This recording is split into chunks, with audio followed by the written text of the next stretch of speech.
I was celebrating the fact that I got away with that for so long. For so long. I snuck backstage at Chris Rock. I snuck backstage.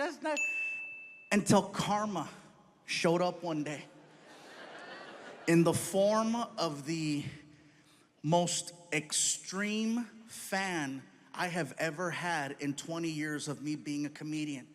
I had someone who not only made it backstage, this person paid to get into my dressing room, okay? Yeah, he didn't pay me, by the way. He didn't pay me. I'm an honest hoe, okay? I made no money that day, all right? Yeah, if I would've gotten paid, you wouldn't be hearing this story. Here's the thing. I walk into my dressing room from the bathroom. I just finished showering up and I'm in a towel. I walk into the room, come to find out later that this man was a very wealthy businessman in the community, okay? And when I walked into the room, he's wearing a very, very nice suit. So when I saw the suit, I didn't give it a second thought because he looked professional. I thought maybe he was the general manager of the building, one of the concert promoters. He could have been someone's agent. So when I walked in the room in my towel, like, can I help you? He looks at me, and it was the most uncomfortable conversation I have ever had. He looks at me and says, listen.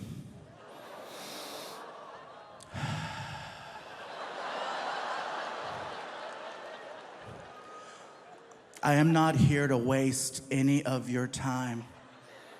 Fluffy, I am prepared to take care of you. I will give you a new Lexus and an allowance that's more than what you make as a comedian. Leave with me.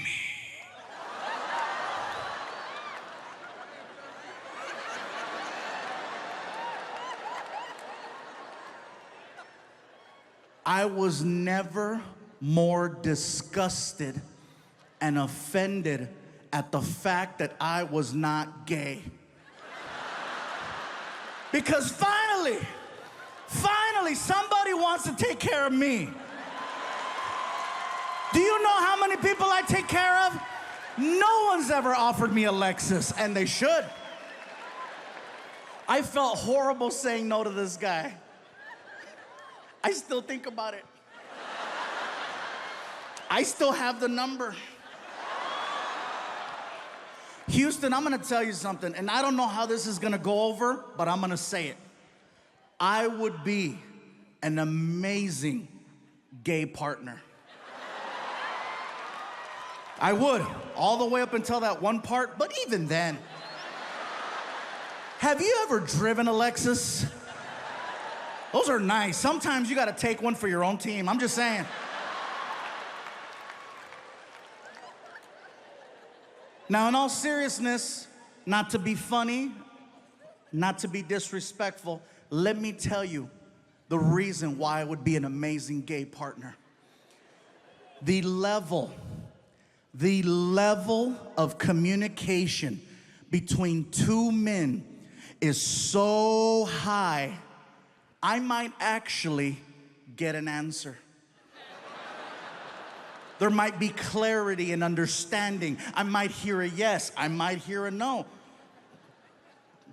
Do you know how many relationships I have been in where I still don't know the outcome to certain conversations?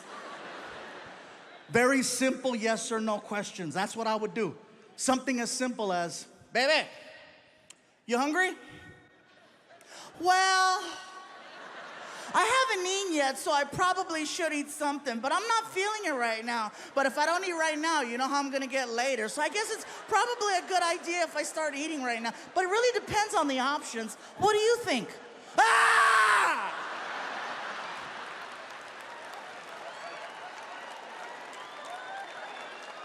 What about this one? Baby, where would you like to eat? You hear all the guys? Yeah. Finally! I'm not alone! Everybody's pointing at somebody right now. Guys, am I right? This has to be, you would think that this is the safest question in the world to ask, but it's not. Well, just pick something. You know me, I'm go with the flow. Whatever you decide is okay with me. You know me already, just pick something. All right, we're going to Burger King. I don't like Burger King. Why do we gotta go to Burger King? Burger King gives me chorro.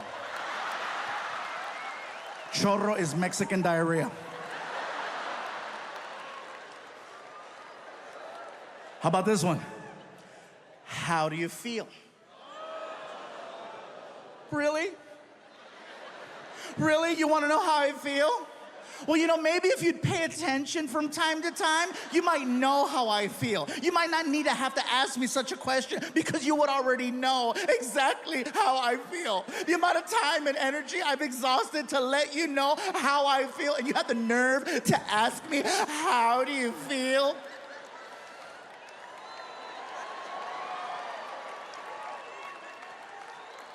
Now imagine the exact same conversation between me and Mr. Lexus. Do you know how efficient that conversation would be? Hey, bro, you hungry? Thought you'd never ask. What do you want to eat? Whatever you want to eat. We're going to Burger King. I love Whoppers. Me too. We go to Burger King and we tear it up. We get back home and I ask him, hey, how do you feel? Horny.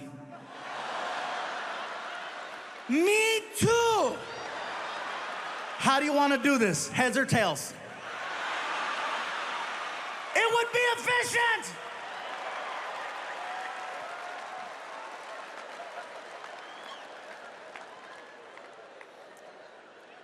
It's hypothetical. But believe me, I still think about it, you know?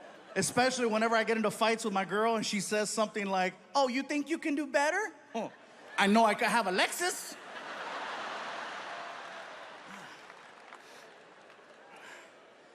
I don't know, man.